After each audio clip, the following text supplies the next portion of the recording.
Falar mais sobre esse assunto, nós recebemos agora o senador Efraim Filho, do União de Pernambuco, é isso? Relator da Paraíba. Não, perfeito. Da Paraíba, a gente conversa sobre esse assunto agora com o senador. Tudo bem, senador? Bom dia para o senhor.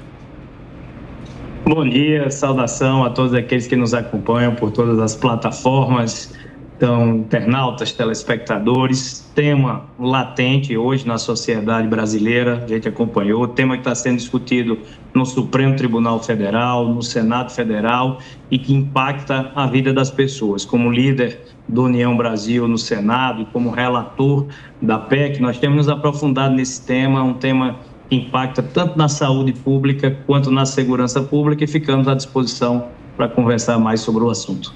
Perfeito, senador. E como que deve caminhar, então, essas discussões da PEC das drogas no Senado e também no STJ?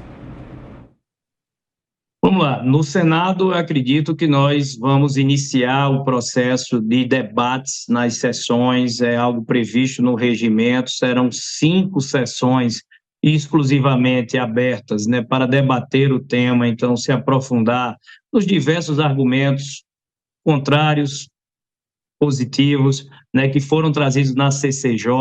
Na CCJ tivemos uma ampla maioria sólida, a Comissão de Constituição e Justiça aprovou por 23-4, né? Então a gente espera, e a nossa expectativa é que essa proporção se repita em plenário, né, a PEC alcançando acima dos 60 votos, contrária ao tema da descriminalização das drogas, porque esse é o centro desse debate que acontece no STF e no Senado. A proposta, né, que o Supremo Tribunal Federal leva adiante de descriminalizar as drogas, e a nossa percepção de que a sociedade brasileira não quer e o Brasil não está pronto para abrir essa porta, abrir essa janela para a descriminalização das drogas. Por que eu digo isso? As pesquisas de opinião pública demonstram que acima de 70% da sociedade é contrária à descriminalização, porque só quem tem um dependente químico no seio da sua família sabe o quão desestruturante, desagregador, nocivo é para o ambiente familiar essa presença. São inúmeros os testemunhos, todos nós conhecemos, né, de quando a dependência está no seio da família, crescem os casos de violência doméstica, até mesmo de roubos e furtos dentro da família para poder financiar o consumo e a aquisição de droga por quem é dependente. Então, do ponto de vista de saúde pública, em nada ajuda a descriminalização das drogas. E, para concluir, na segurança pública, é inegável que o aumento do consumo fortalece o tráfico, porque não vende em farmácia, não vende em mercado. Então, quem quer adquirir a droga que continua ilícita tem que comprar no tráfico.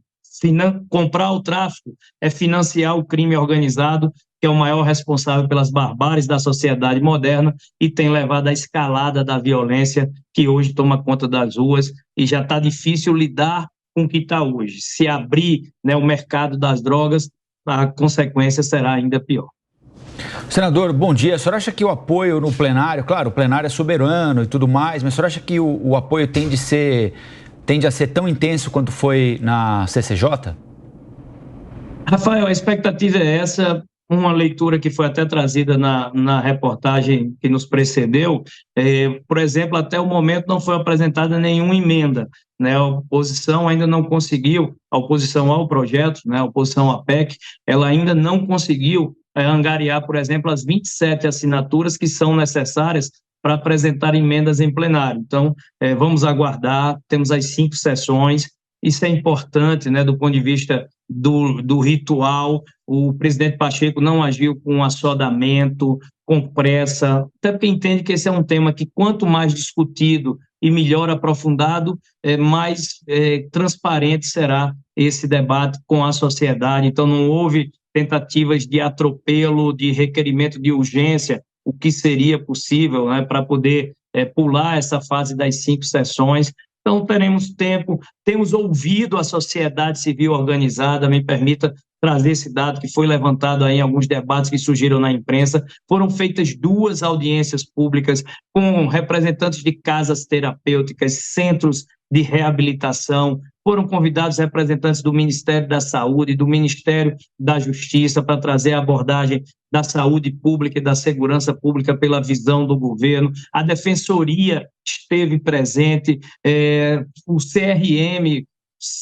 acadêmicos, médicos, a academia esteve presente. Então, o debate é amplo, profundo, e como relator, nós entendemos, inclusive, com o direito comparado, né, com as experiências que foram possível perceber, por exemplo, em Portugal e Holanda, que fizeram essa abertura, que o consumo aumenta, a dependência aumenta, a violência vinculada ao consumo de droga, casos de roubos, furtos e homicídios aumentam, casos de suicídio aumentam. Então, assim, é um caminho sem volta, é irreversível, e por isso acredito que o Senado Federal, ao se posicionar contrário à descriminalização das drogas, age em sintonia em defesa da sociedade brasileira.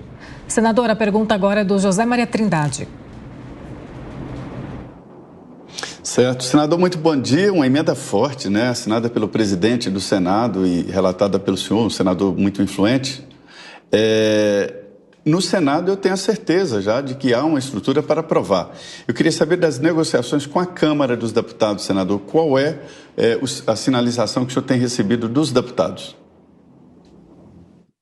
Trindade, o diálogo, claro, ele flui ali ainda informalmente, mas como eu vim da Câmara dos Deputados, né, até o mandato passado, e você nos acompanhava lá no exercício da liderança na Câmara dos Deputados, a gente conhece bem a efervescência ali do tapete verde, né, o tapete da Câmara dos Deputados.